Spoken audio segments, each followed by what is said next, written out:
And then, getting to more meteorological stuff about these creatures, Nicholas Ferreira and criticizing here saying that Glauber Braga really needs to get screwed, right?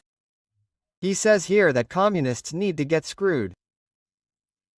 Well, you're wishing harm on someone who is absolutely relentlessly fighting against the corrupt people in the National Congress.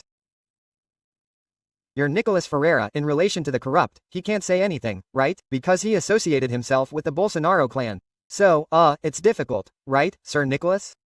If I were a decent, truly honorable man, I would just explain how the Bolsonaro clan accumulated so much wealth, always working, in quotation marks, right, in public service. How they acquired so many properties. How these people, managed to make all the people around them also leave their relationships wealthy, like Bolsonaro's ex-wives. So it's complicated, right, Mr. Nicholas? Sir, speaking of honesty, family, God, all these values, why not include them? And you, like all homophobes, right, radicals, made that appearance wearing a wig at the National Congress. You thought that this would go unpunished, right? But that's not what happened. You were ordered to pay $200,000. I'll take this excerpt from the Metropolis article. Let's go.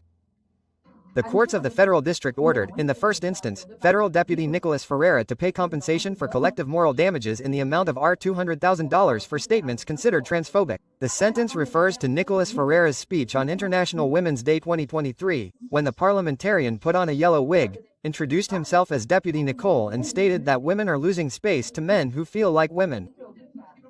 The congressman was sued by the National LGBT Alliance MAIS and the Brazilian Association of Homo-Transaffective Families, who accused the congressman of committing transphobia, making hate speech and inciting violence.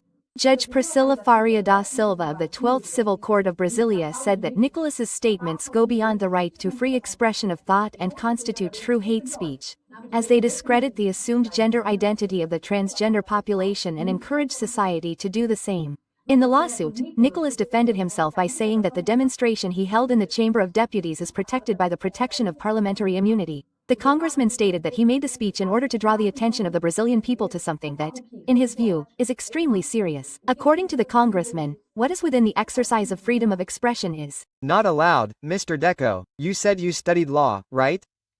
After all, you had training in this field.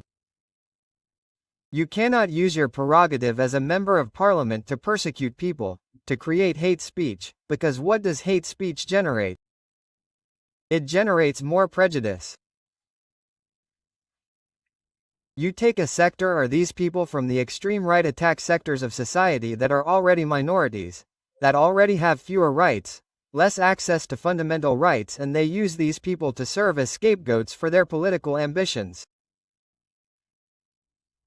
Well, the sentence of $200,000 $1,000 is already a good start. Nicholas, who was preparing a video to release in relation to the INSS, right? Let's wait and see what comes out of it, because the creature is an expert in creating fake news, right?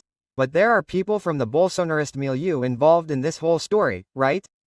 Let's see if he will want to go ahead with this story. The decision is subject to appeal, but it is difficult for the regional federal court to go back on what the judge decided and the way she decided it with the elements she decided.